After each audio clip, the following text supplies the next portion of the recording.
अमेरिकी engine supply को लेकर आया बड़ा अपडेट। दूसरे इंजन से रिप्लेस के लिए HAL का प्लान। हर हाल में तेजस Mk1 को टाइम पर करेगा तैयार। अब पूरी दुनिया के देशों के उड़ेंगे तोते। दरअसल दोस्तों, भारत इस समय विमानों की कमी का सामना कर रहा है, लेकिन इसकी वजह यह है भारत एक साथ 2 मोर्चों पर जंग की तैयारी में लगा है। इसके लिए भारत स्वदेशी विमानों को तैयार करने में लगा है, लेकिन इंजन सप्लाई सबसे बड़ा संकट बन गया है। क्या है पूरी अपडेट्स? आइए इस वीडियो में समझते हैं, लेकिन उससे पहले आप सभी इस वीडियो को एक लाइक करके चैनल को सब्सक्राइब कर लीजिए। यह आप सभी के लिए एक छोटा सा काम है, लेकिन इससे हमारी बहुत बड़ी मदद होती है। तो चलिए शुरू करते हैं। दरअसल दोस्तों, भारत अपने खुद के कावेरी इंजन को लड़ाकू विमानों के लिए तैयार कर रहा है, लेकिन इसके तैयार होने में अभी कम से कम 3 साल का वक्त लगेगा।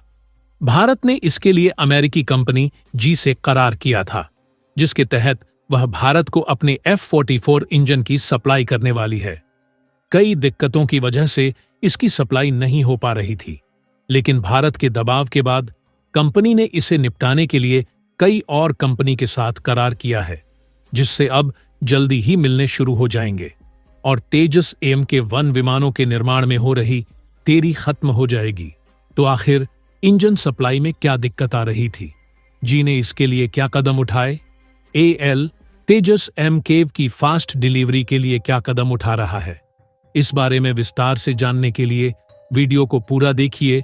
जनरल इलेक्ट्रिक ने किया दूसरी कंपनियों से करार, F-18 सुपर हॉर्नेट और F-35 को कर रहा सप्लाई। भारत के दबाव के बाद सप्लाई के लिए उठाया कदम। HAL किसी भी हालत में वायुसेना की जरूरतों को देखते हुए वक्त पर तेजस Mk1 विमानों की आपूर्ति करना चाहता है। इसके लिए वह लगातार ताकत झोंक रहा है। यहां तक कि इंजन में देर होने के बाद भी वह लगातार विमानों का निर्माण करता जा रहा है, जिससे इंजन मिलते ही वह उसे असेंबल करके टेस्टिंग के लिए भेज सके। वहीं हिंदुस्तान एरोनॉट इस विकल्प पर भी ध्यान दे रहे हैं कि अगर वक्त इंजन नहीं मिलता तो इसकी जगह किसी और इंजन के लिए विमानों को कैसे तैयार किया जा सकता है।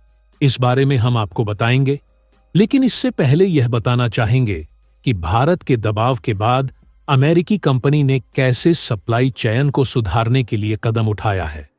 अमेरिकी कंपनी जनरल इलेक्ट्रिक में कोरोना पेंडेमिक के बाद से इंजन निर्माण में दिक्कत आ रही है, क्योंकि कंपनी के पास लोगों की कमी है, जबकि इंजन निर्माण के लिए जरूरी मटेरियल मिलने में भी दिक्कत आ रही है।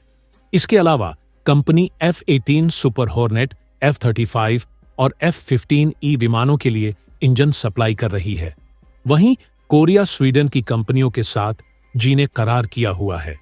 इसी वजह से भारत को इंजन सप्लाई में देर हो रही है। यह देरी भारत के महत्वाकांक्षी प्रोजेक्ट के लिए बेहद नुकसानदेह साबित हो रहा है। इसी वजह से भारत ने कंपनी पर दबाव बनाया, जिसके बाद कंपनी ने नई यूनिट को स्थापित किया है, जो अकेले दम पर इस मार्केट को हैंडल कर रही है। इंजन सप्लाई की दिक्कत को कम करने के लिए 3 अलग कंपनियों में इसे पार्ट किया गया है, जो अलग अलग काम संभालेंगे, जिससे भारत को होने वाली देरी खत्म हो जाएगी। भारत अपने तेजस Mk व विमानों को अमेरिकी इंजन F-404 के लिए तैयार कर रहा है। ऐसे में रूसी इंजन RD-3 के लिए डील करने का कोई मतलब नहीं निकलता है। वहीं भारत अपने कावेरी इंजन के विकास के लिए कावेरी T प्रोजेक्ट में लगा हुआ है, जिसके तहत वह इस इंजन में अपग्रेडेशन करके आफ्टर बर्नर के साथ 73 kN थर्स्ट जनरेट करने वाले इंजन को 80 kN तक बढ़ाया जाएगा, जिसके बाद वह लड़ाकू विमानों के लिए तैयार हो जाएगा। लेकिन इसमें अभी कम से कम 3 साल का वक्त और लगने वाला है, जो वायुसेना की जरूरतों को देखते हुए काफी ज्यादा वक्त है। इसी वजह से HAL अमेरिकी कंपनी पर दबाव बनाने में लगा हुआ है। वहीं इस विकल्प पर भी काम कर रही है कि अगर अमेरिकी कंपनी ज्यादा ही लेट करती है तो ऐसे में AL क्या करे। दूसरे इंजन के इस्तेमाल के लिए भी AL है तैयार, जरूरत पड़ने पर विमानों में कर सकता है। अगर अमेरिकी कंपनी इंजन सप्लाई में ज्यादा ही देर करती है, ऐसे में भारत इस विकल्प पर भी काम कर रहा है कि वह उसकी जगह किसी और इंजन को हासिल करके अपने विमानों में इस्तेमाल कर सकता है। इसके लिए विमानों में तमाम बदलाव करने पड़ेंगे, जिसमें लेट हो सकता है, लेकिन एमका विमानों की आपूर्ति वक्त पर करने के लिए नई भर्तियां भी कर रहा है। वहीं जीटीआर इंजन बनाने पर ताकत झोंक रहा है। एल ने 15 को पहला तेजस एमका देने का वादा किया था। अब देखना यह होगा कि इसमें वह कितना सफल हो पाता है। इंजन की सप्लाई में आ रही दिक्कत इस बात का संकेत है कि भारत को वक्त रहते ही इस मामले में आत्मनिर्भर होने की जरूरत है। इसी वजह से सरकार केवल इंजन के लिए डीआरडीओ को $2 बिलियन का बजट दे रखा है। वहीं इसमें अभी और भी खर्च होने वाला है। लेकिन एक बार इंजन आ जाने के बाद एचएएल बेहद तेजी से विमानों का निर्माण करेगा और लड़ाकू विमानों के बाजार में भारत एक बड़ा खिलाड़ी बनकर उभरे। लड़ाकू विमान ऐसा हथियार है जो बहुत बड़े बजट का होता है, और अगर भारत इनकी बड़ी डील हासिल करेगा तो इससे भारत की इकोनॉमी को बहुत तगड़ा बूस्ट मिलेगा। इसी वजह से भारत इंजन के लिए बड़ा इन्वेस्टमेंट कर रहा है। भारत अपने इंजन के लिए फ्रांस की सफरा और ब्रिटेन की रोल्स रॉयस के ऑफर पर भी विचार कर रहा है और इन कंपनियों के साथ डील कर सकता है।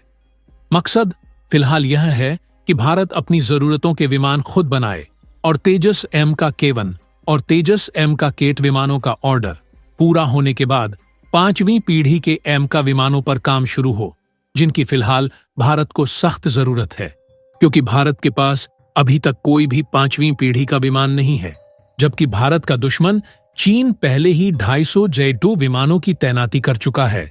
वहीं वह 100 5वीं पीढ़ी के विमानों का बेड़ा तैयार करने में लग गया है। इसके अलावा उसने अपना दूसरा 5वीं पीढ़ी का विमान J31 भी तैयार कर लिया है। पाकिस्तान ने इसे पहले ही खरीदने का ऐलान कर दिया था। वहीं पाकिस्तान तुर्की के साथ मिलकर कान फाइटर जेट पर भी काम कर रहा है, जिसे तुर्की ने पूरा कर लिया है।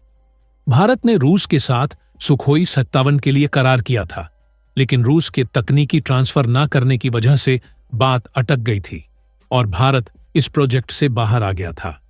भारत किसी भी कीमत पर स्वदेशी विमानों में खुद को सक्षम बनाना चाहता है, जिससे न केवल खुद की जरूरत पूरी करे बल्कि दुनिया के बाजार में भी बड़ा हिस्सा हासिल कर सके।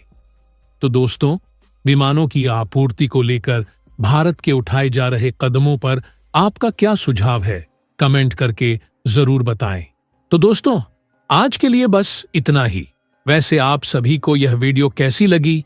अगर अच्छी लगी है तो इस वीडियो को एक लाइक करके चैनल को सब्सक्राइब करें और बेल आइकन को जरूर से ऑन रखें, ताकि हमारी हर आने वाली वीडियो की नोटिफिकेशन आपको सही समय पर मिलती रहे।